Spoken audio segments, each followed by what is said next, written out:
Shalom, Assalamualaikum warahmatullahi wabarakatuh. Perkenalkan, nama saya Afrianto Riara dengan NIM 1520200101. Saya adalah mahasiswa teologi semester 5 kelas A.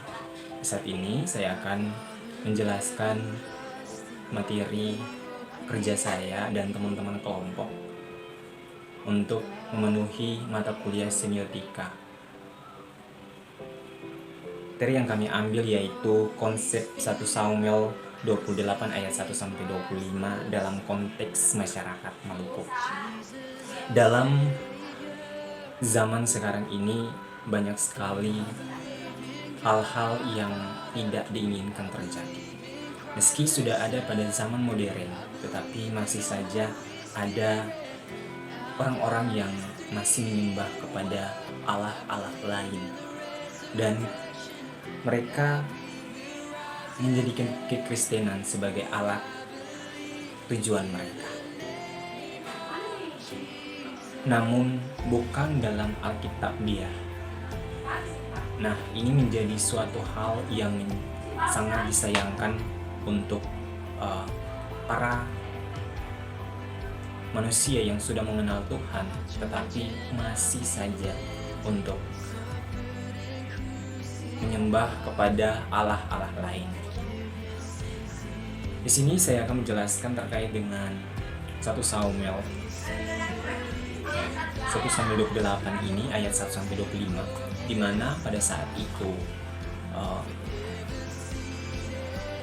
bangsa Israel yang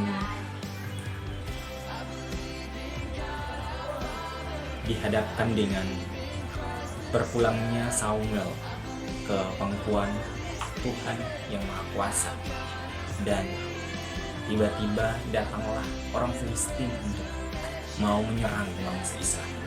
Di saat itu Saul sebagai raja telah menjauhkan para Baal, para pemanggil-pemanggil arwah.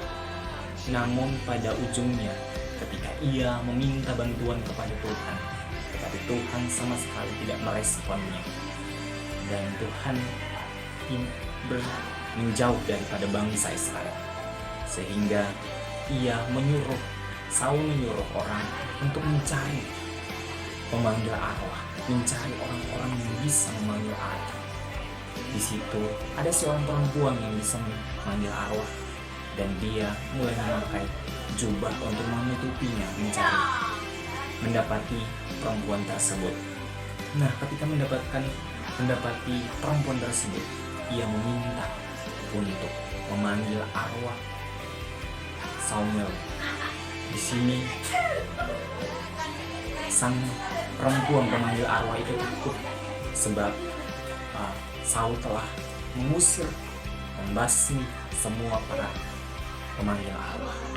Namun Saul bersumpah ketika ia memanggil arwah, ia tidak akan mendapatkan bencana itu. Nah, teman-teman yang saya kasihi, di sini kita melihat bahwa ketika ada orang yang sudah membuang para Baal, sudah membuang para pemanggil arwah, tapi ia malah berpaling. Dia sudah punya Tuhan, tapi dia tidak percaya sepenuhnya kepada Tuhan, namun dia mencari jalan lain. Nah, dalam pemanggilan arwah, perempuan tersebut melihat sesuatu yang luar biasa yang datang muncul, dan Samuel sebagai arwah itu datang berbicara kepada Saul bagaimana Saul menceritakan bangsa Filistin yang mau menyerang bangsa Israel, dan dia memanggil Tuhan, tapi Tuhan menjauh daripadanya. Di sini Samuel berkata kepada Saul bahwa di mana ketika dia sedang beristirahat, Saul datang mengganggunya dan mencari sesuatu yang tidak benar. Dan teman-teman semua, di sini kita bisa lihat bahwa ada juga yang melakukan hal ini. Ketika Saul berkata bahwa Tuhan memang benar jauh daripadanya karena Tuhan murka atas bangsa Israel dan Saul sendiri. Meski mereka sudah punya Tuhan, tetapi mereka masih berpaling daripada Tuhan. Di sini bisa ditarik kesimpulan bahwa hal yang terjadi ada baik dan ada buruknya, dimana bagaimana kita memperlakukan, mencari jalan yang benar, dan cara yang kita lakukan itu tidak salah. Dalam masyarakat kepulauan atau masyarakat Indonesia dan bahkan di seluruh dunia masih saja terjadi di mana-mana, termasuk yang ada di Provinsi Maluku. Bangsa Indonesia memiliki beragam budaya, ciri khas, dan berbagai macam yang tidak bisa disebutkan satu persatu. Dan teman-teman semua, ketika bangsa Israel, ketika mereka sudah menjauh daripada Tuhan, ketika selesainya Samuel berkata, Saul benar-benar lemah, benar-benar lemah, dan pada saat itu pun Saul merasa benar-benar tidak punya harapan, sehingga ia tidak mau makan dan minum. Teman-teman semua, dalam masyarakat Maluku sendiri, itu pada tahun 1960, Gereja Protestan Maluku mengeluarkan suatu surat pesan yang berjudul Pesan Tobat. Di sini, teman-teman semua, ini berarti bahwa suatu penyampaian kepada jemaat Gereja Protestan Maluku yang mereka sudah mengenal Tuhan, namun mereka masih menghormati, menyembah kepada Allah lain atau tetek nenek moyang yang ada. Teman-teman, di sini kita bisa lihat bagaimana persisnya bangsa Israel dan orang-orang Maluku. Orang berpikir bahwa orang-orang Maluku punya banyak sekali penyembahan berhala dan menyembah kepada tetek nenek moyang. Namun ada pendapat-pendapat tertentu yang menyampaikan bahwa di sini tidak sepenuhnya mereka tidak menyembah kepada nenek moyang, tetapi mereka menghormati, mereka berjalan meminta berhubungan dengan tetek nenek moyang. Di sini ada suatu ketidakbenaran yang ada, di mana Alkitab sendiri melarang bahwa manusia dilarang untuk berbicara, memanggil arwah-arwah.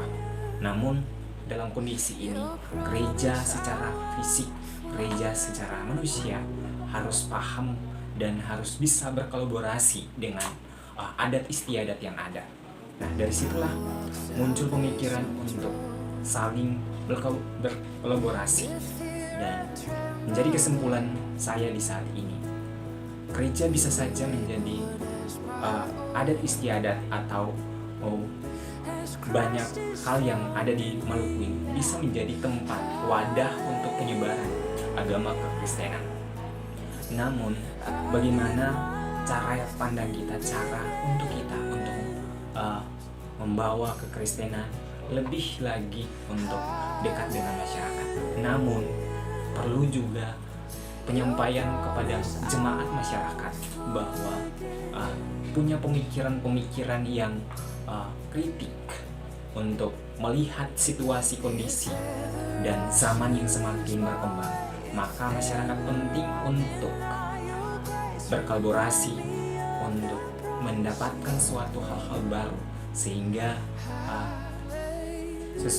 hal yang diwariskan itu tidak hilang, namun dikembangkan untuk anak cucu mereka. Sekian yang dapat saya sampaikan, yang saya jelaskan. Saya kembalikan kepada seluruh teman-teman yang menilai dan juga Ibu Asani Anwar sebagai dosen pengampu mata kuliah semiotika. Sekian dan terima kasih. Shalom.